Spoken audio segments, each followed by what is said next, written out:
And now here we go again. It's time for another episode of those shit-talking guys, full of opinions on games, music, cultures, and other random shit, all while humiliating each other. This is Generation Flip. Don't forget, make sure to drop a like and subscribe.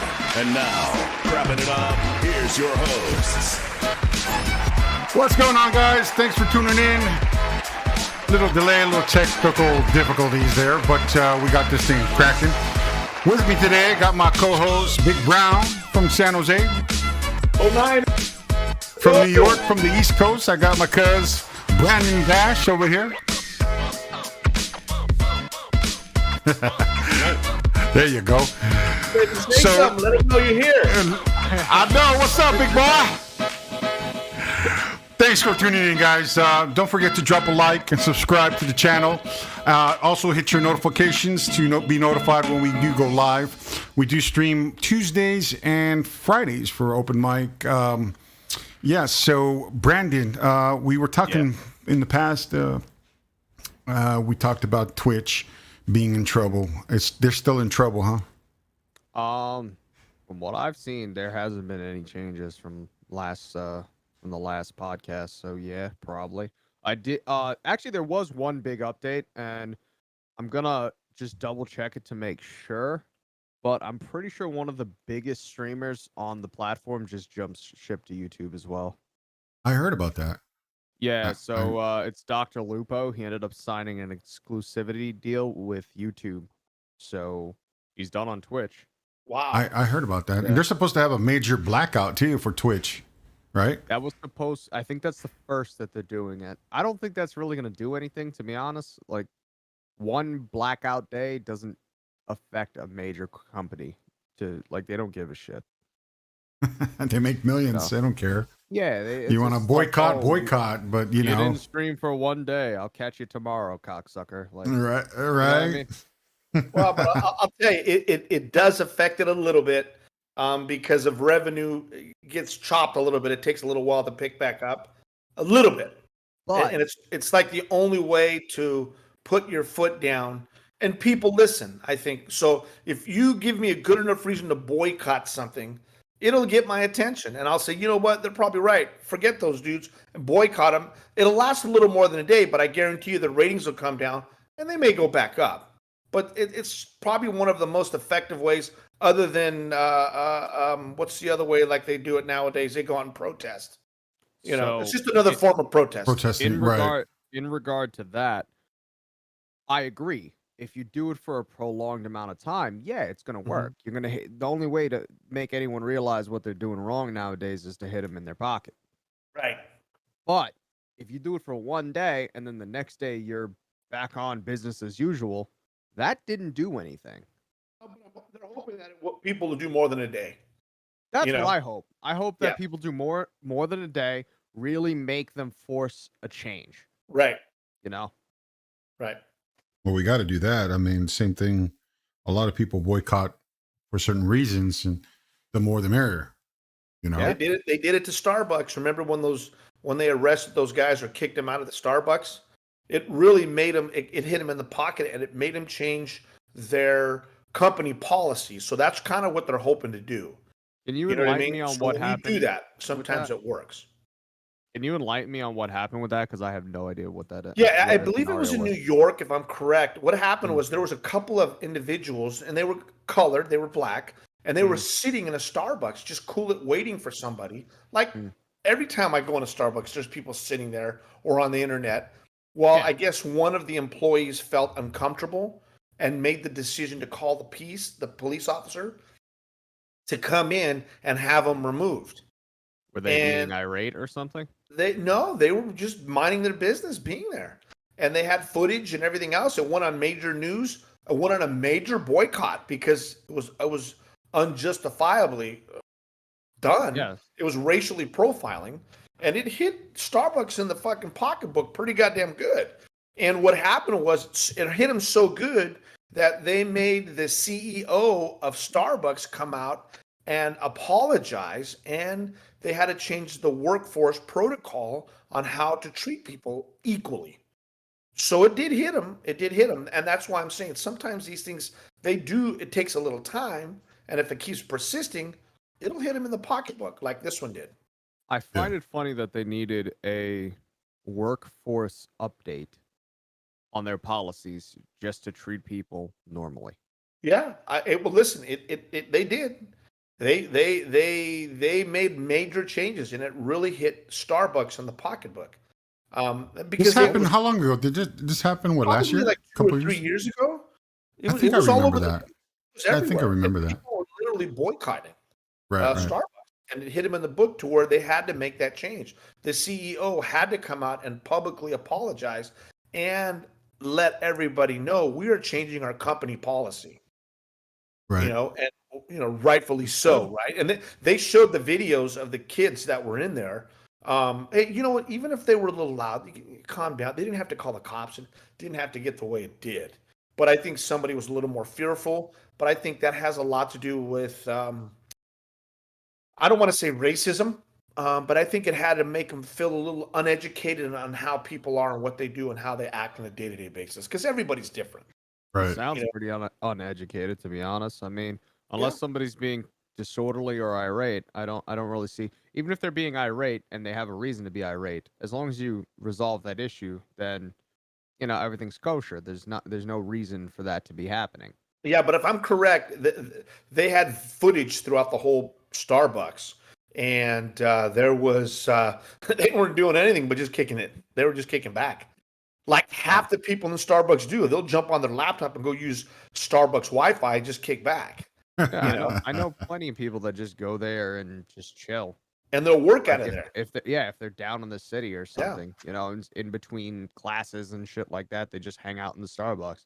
Yeah, I could try to. Let me see if I can pull that up. I've never tried that. I mean, I've never used the Wi-Fi from Starbucks. I never actually want to just chill in the cafe. I just that's not me. I never had a reason to. Yeah, I mean, I usually go to the drive-through. I'm in and out. So yeah.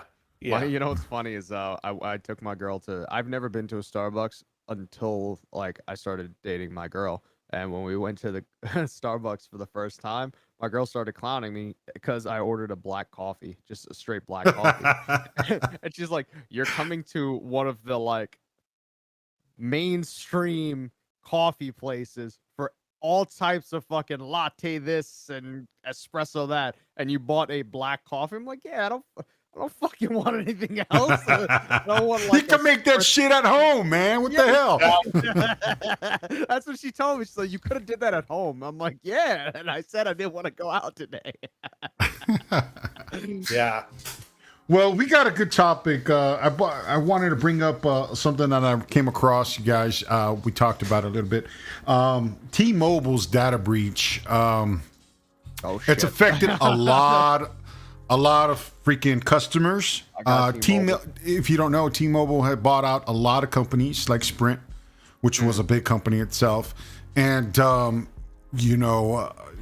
believe it was like, I want to say 400 million or 40 million, something like that. Let me get to 400 T-Mobile customers was affected by it. Basically, there was an attack on their data. Their mobile got hacked.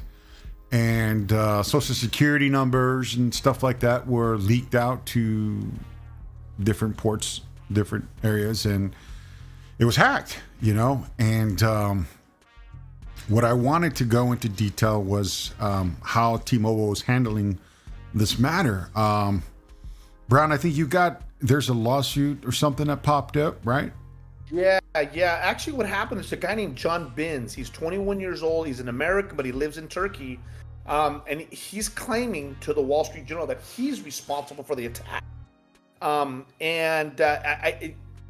bring you up to speed on it, it affected over 50 million customers. 50 million. It stole their data, their names, birth dates, social security, ID cards, licenses. They stole a lot of information, pertinent information. And I guess this kid was fishing around the T-Mobile security, and it says here that he used an unprotected router to access T-Mobile's data center that was located in Washington, where he had stored credentials and provided him over access to 100 servers. So what is he And doing it with said that that he information? initially panicked because he had access to something big, and went on to claim that T-Mobile's security is awful, is what he said. Wow. Wow. So it said it took him about a week to sort through the servers to find out all personal data of millions of customers, and downloaded the data. So the guy got substantial information. When you're Yes. dealing with birth dates, social securities, ID cards, but they're also mentioning that he didn't. They don't know if he sold it. He hasn't mentioned that he sold the information or what he did with the information. So he's under investigation as a Yeah, suspect. he's under investigation, and whether he was going to go after T-Mobile to try to blackmail him or not, I don't know. But that's- here's the thing.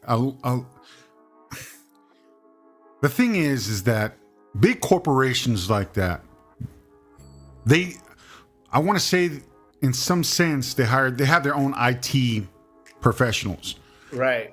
right? So they create these softwares to prevent hacks, people hacking into their systems, and this goes on from like the 80s. I remember that, or even earlier than that, when they were hacking the systems, the government stuff.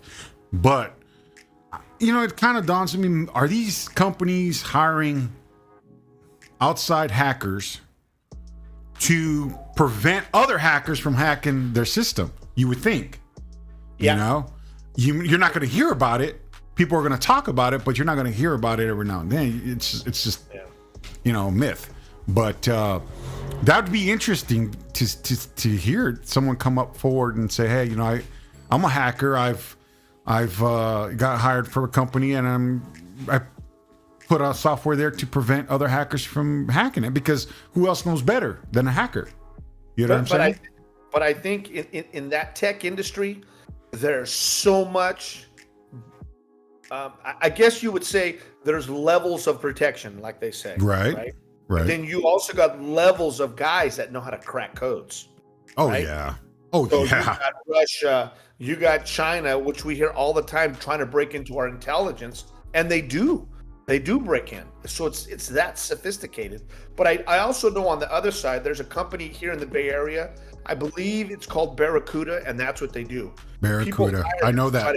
And break into their stuff, and they learn firewalls. Now, I mean, I don't know the proper terminologies, so don't hold me to it. But they know how to go in and set firewalls and set this and set that. And I do believe that some of the top hackers in the world, in the U.S., are hired by the government to look at things. Right. I believe that too. I really believe that too. So, you guys, I'm going to try to put a link up there to what we're talking about here. Tom's guide I have up here. Also, some best identity theft protection plans that you could probably look into yourself. I'll put that in the link descriptions to help you guys out to protect yourself. This has affected a lot of people, and I'm a T-Mobile customer myself, and what worries is your data getting breached, getting sent somewhere and someone using it. Identity theft is a very important thing around here. So I kind of worry about it. I'm not too, I want to say, it's a tough thing. It's a tough thing. T-Mobile. I'm going to jump in a little bit just to tell you what T-Mobile's doing for them. What are they doing? The affected T-Mobile customers can receive 2 years. That's what I was going to get to. Yeah, free identity protection through McAfee. But here's the thing, Brown. Here's what I disagree. This is a disagreement here for me, 100%. How are you going to give billions of people or millions of people, customers, of just 2 years of service for identity protection? 2 years, that's it. You just leaked their social security, everything that identifies that particular person, birthday, social. You just leaked that out, and you just want to cover it up and say, hey, I'll give you 2 years of protection. That's it. Well, I'll tell you what, there's definitely going to be a class action lawsuit. That's a fact. It's Now, how got to much be. money you get out of it? Out of 50 million people, maybe, I don't know. I mean, what's T-Mobile worth? How many millions? Maybe a billion? Well, if you say a billion, what are they going to give everybody, $100? Yeah. So it's a tough deal. I'm good. When you look $100 at it is that way. $100. I don't give a fuck. You know, Right? Break me off something, shit. You know what I mean? $100.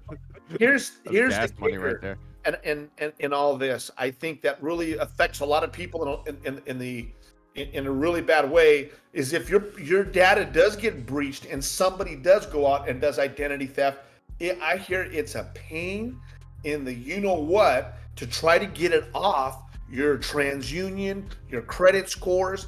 I hear they don't even want to work with you. It's just such a pain in the ass for them to fix it, even though they know you were in a data breach. A lot of people, in order to prove that wasn't you that purchased these things or did this or did that, I hear the credit reporting agencies are a pain in the butt to deal with. I'd love to hear somebody that has a data breach that would comment and tell us if I'm correct. But from what I heard, it's a tough thing to get removed off your credit report. Because I know people, I was in the mortgage business years back, and I knew people that had identity theft, and they couldn't get a house, even though they had a letter from the company that their data got breached from, saying it was somebody, not them. The credit unions still have that much power to where the people couldn't even buy a house, and it wasn't even there. And they had letters of it. Yeah. What? So that's the thing that's making it difficult. That's where the class action lawsuit comes in, to have that stuff removed, because But it seems like it's talking about like this is not like the first time that this happened with T-Mobile. I mean, it happened before. It's talking about it happened before, and something's got to give. I mean, you got the hackers. You're facing the world of hackers. You know what I mean? So, I mean, shit happens. But you don't turn around and offer them 2 years of protection plan. That doesn't sound fair to me. You know what sounds fair to me, Brown? Talk to me. I'll tell you. You got all these plans, these cell phones, these new cell phones that come out, $800 cell phone. Start lowering the prices, baby. Start lowering the prices. Make them affordable for people now, for your customers, even for your potential new customers. Make them affordable. Yeah. You know what I'm saying? Help back to the community that you demolished by letting this happen. You know what I mean? Yeah, but I don't think T-Mobile actually has control over like the price, because they're just the third party that sells the phone. Like it'd be from Samsung and Apple and stuff like that. Well then. Lower. Well, they have to have something like in there. You have control over the price of the plans. Of the plans, you don't. Oh, not the cell phone within itself. I know. They got to make contract deals with Samsung, Apple. They make deals with them. Hey, we'll give you. If Apple's selling a phone for $1,200 and T-Mobile's like, well, we just fucked up and we want to give these phones away cheaper. You want to sign a deal with us for that? Cool, but eventually iPhone's just gonna, go exclusive to like Verizon or something like that, because they're gonna be losing money with T-Mobile. Well, then that's T-Mobile's fault. Yeah. What they should do, instead of doing 2 years of the protection, they should just make that a standard. A standard 2 years? For customers. Yeah. Automatically? 2 years is not enough. If you're gonna do it for 2 years free, just do it regularly. Yes, it's gonna take more, but how many customers did you lose because of your breach? And they're talking about it's in the internet. They're talking about how people are dropping them, man. They just don't want to do with it. Income for those guys, whether they sell you a phone or not for free or not, those guys make that money every month, no matter what. It's a residual for the rest of your life. It's like a mortgage payment. 360. You got a 30-year note. That's 360 months. It's a money-making thing. Exactly. And but they the should thing be able to afford to give you a free phone.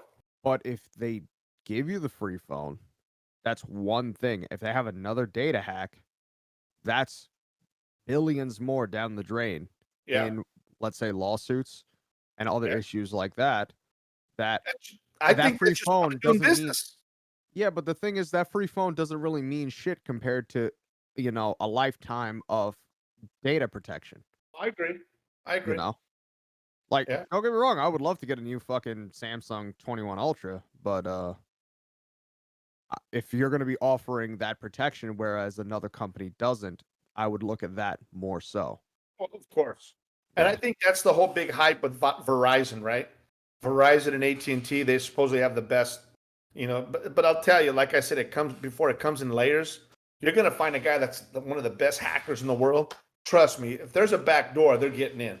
Well, From what I hear, every program has a back door. Well, oh yeah, and your son, doesn't he own? He owns his own. The back door. Yep, he owns a mobile app and web developing app company that they develop mobile apps and websites. So they do. They've got a team out of Serbia that they build these things. But keep in mind, most of their stuff that they build out is going to be, some of it has the transaction feature, and some of it it's more for a profile status. It's more for businesses, Magellan Jets. It's for Stanley Steamers. It's for whatever it may be, whatever company they build them for. There's not too much data that people want from those, other than, providing a residual service, right. Whether it be telephone. It's not showing like real deep personal information. Right. And if it does, they do have the protection that's needed to be built into them. And I guess what they do is they sell layers of protection, right? So when you buy something, hey, do you want, what is it? Is it SNN protection or, I wish I knew the terminology, and I need to bring myself up to speed on that. But security, online security, right?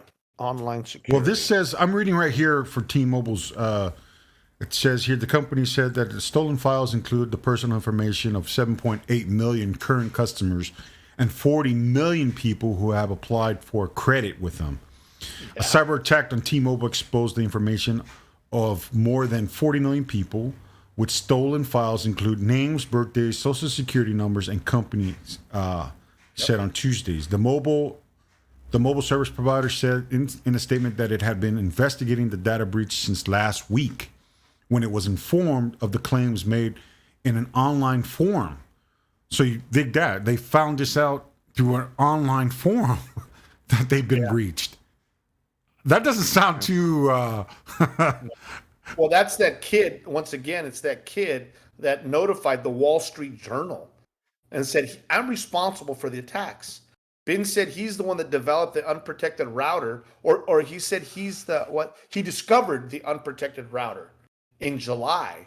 And after scanning T-Mobile's internet addresses for weeks, he looked for the weak spots.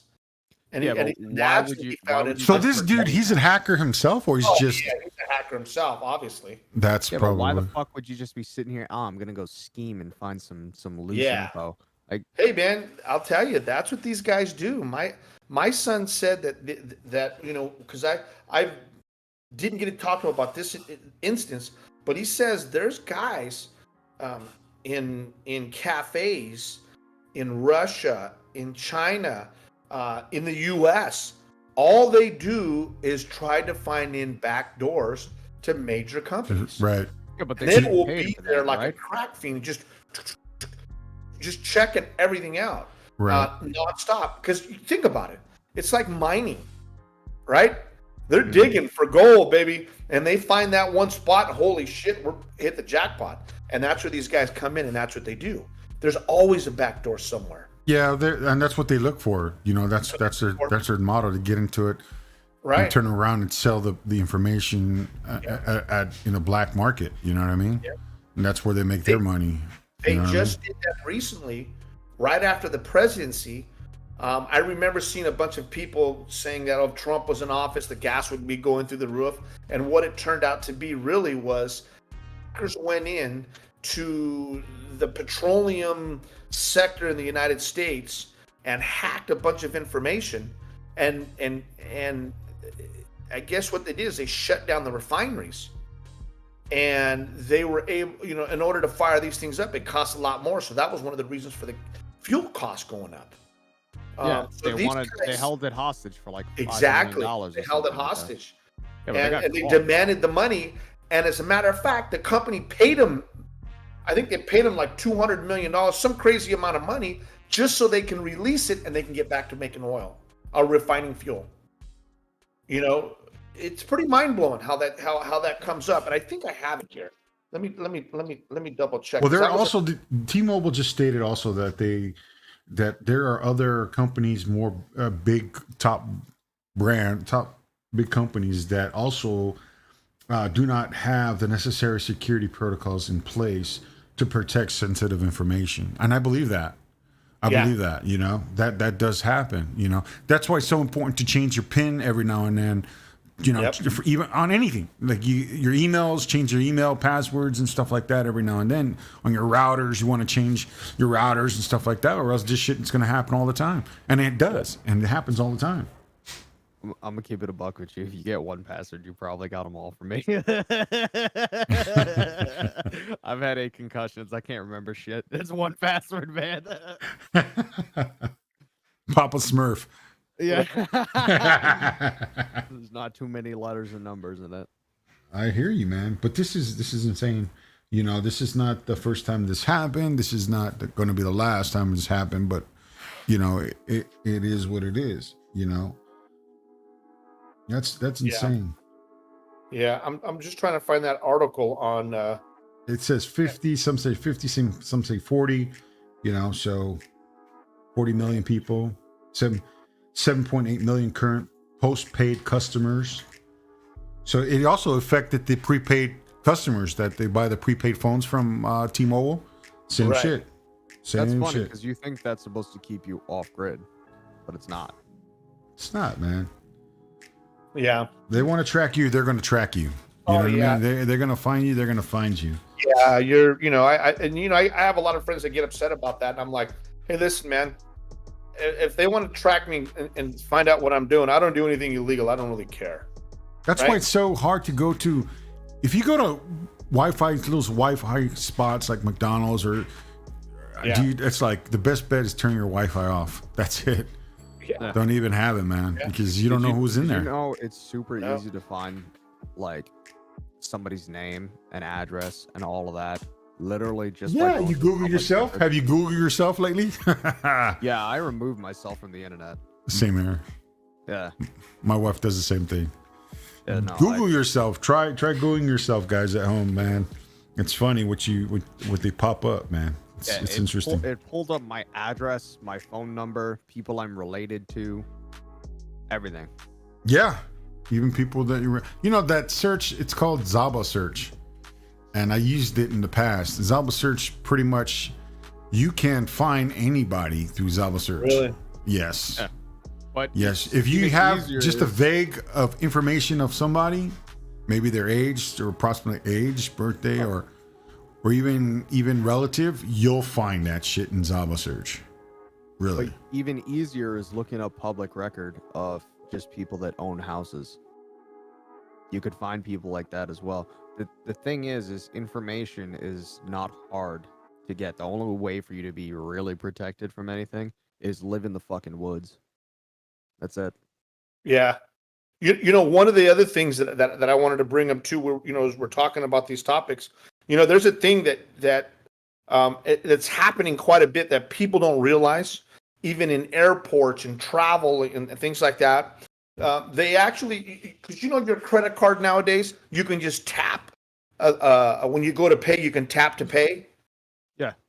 Now, there's people that actually have scanners. Yep. That are walking around that can get your credit card information, and they sell these things because when I travel into Mexico or whenever I go traveling, they're called RFIDs, and what it is, it's like a little slip, and I have one, and you slide your credit cards in there, and it doesn't let anything get in there to track your credit card information. Now they have them for passports, they have them for credit cards, anything that has any pertinent information that somebody can walk by with a scanning device, and the scanning device, they say, can be about the same size as a wallet. All they have to do is walk really close to you, and it can gather that information. Yeah, another thing is that I don't know if some people like using, their credit cards to pay for gas and stuff like that. Right. Or at the outside ATMs and stuff. Sometimes people will put a thing over the card insert that scans your info. So you're still going to be able to use whatever you're using normally, but as it's passing through, it scans all that info. Yep, they're able to gather your information along with the PIN code you punch in for it. Yeah.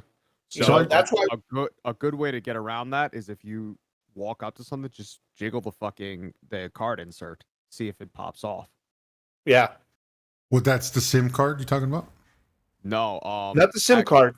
Literally, you Credit inserting your card, like your credit card, into a slot, and they'll have something over the card insert.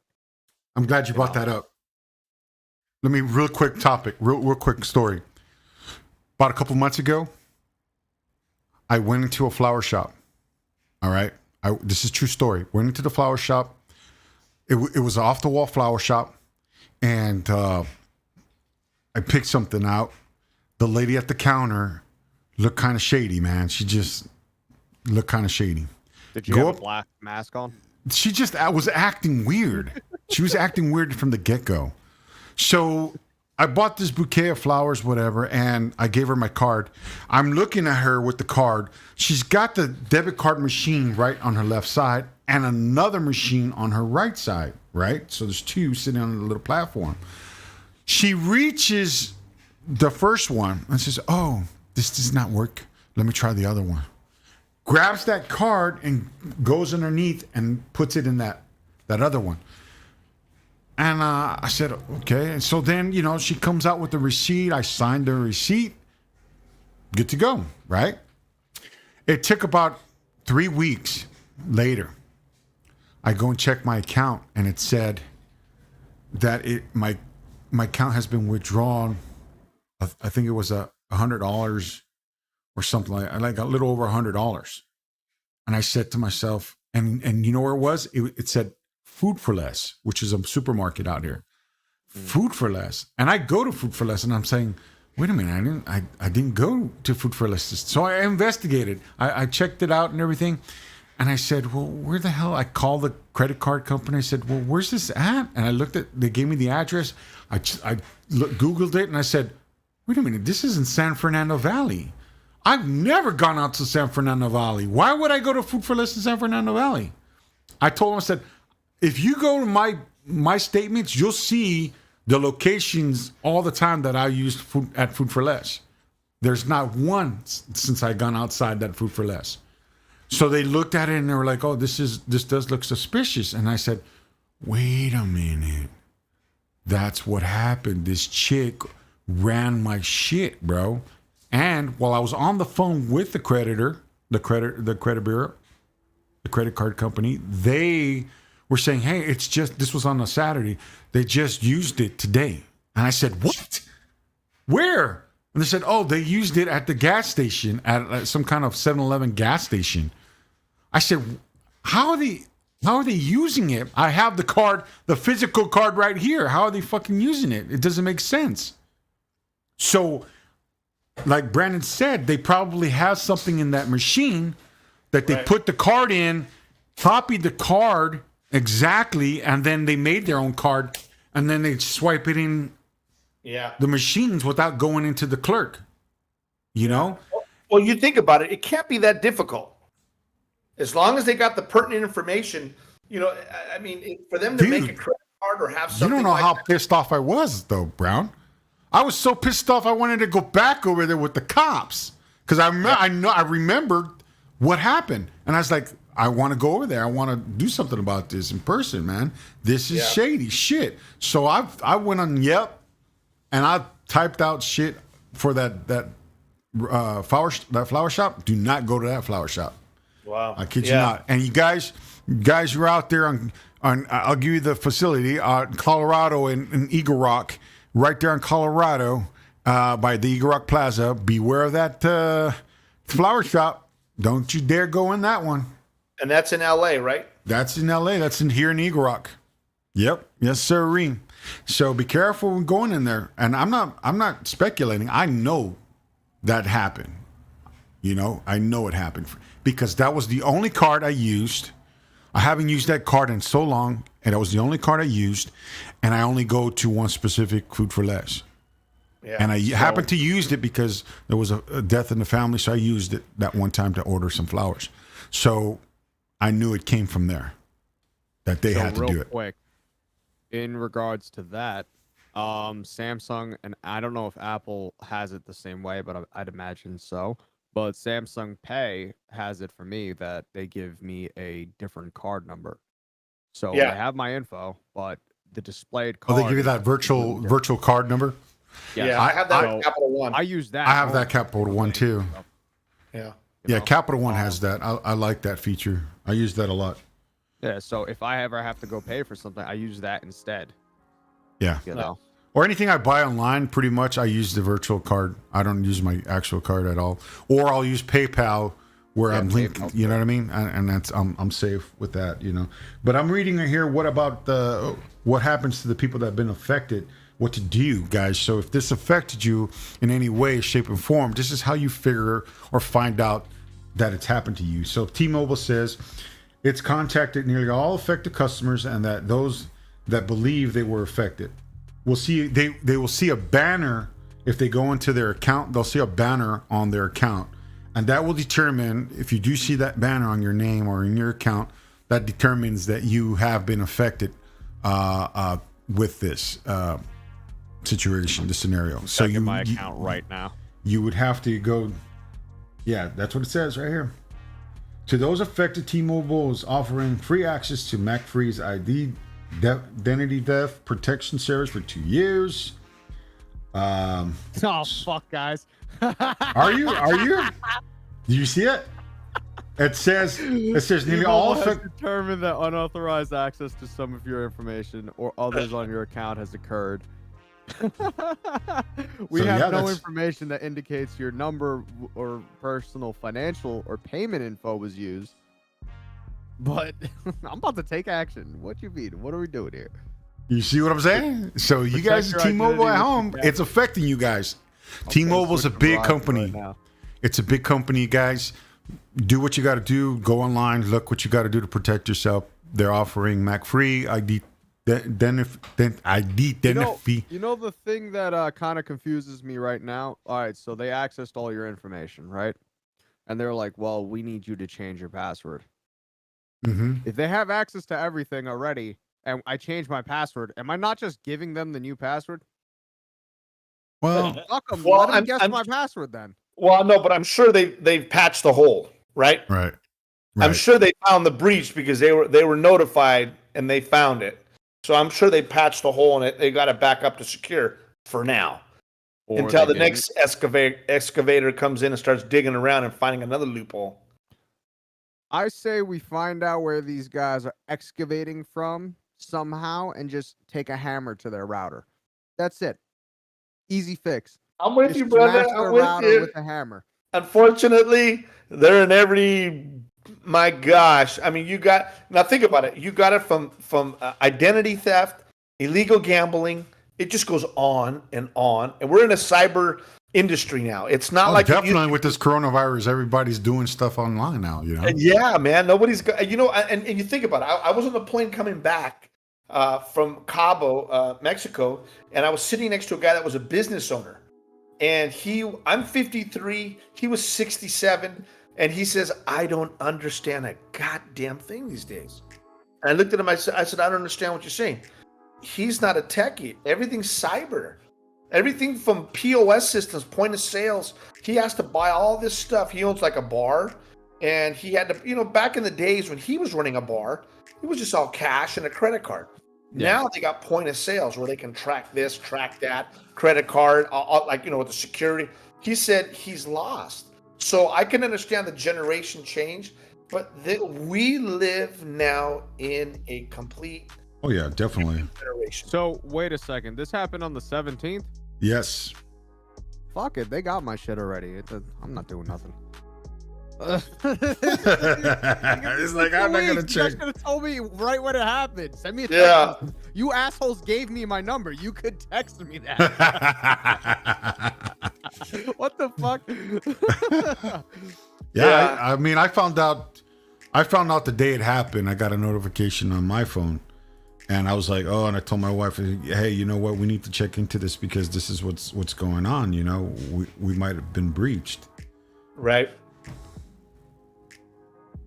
Ooh, slight off topic that I kind of want to bring up on another day because it's a big thing, is that MGM is actually selling Empire City Casino to a partner company for $17.2 billion. Yeah. It's a lot of money going through that. Yeah. So definitely want to talk about that in full another day. Wow. Yeah, we'll get on that. So you're starting your new YouTube show, right? Your YouTube channel, Brandon? Yeah, I've been, you know. You're gonna roll on that? Figure some stuff out. Okay. Right now, I'm just, making, spicing up the logo a little bit.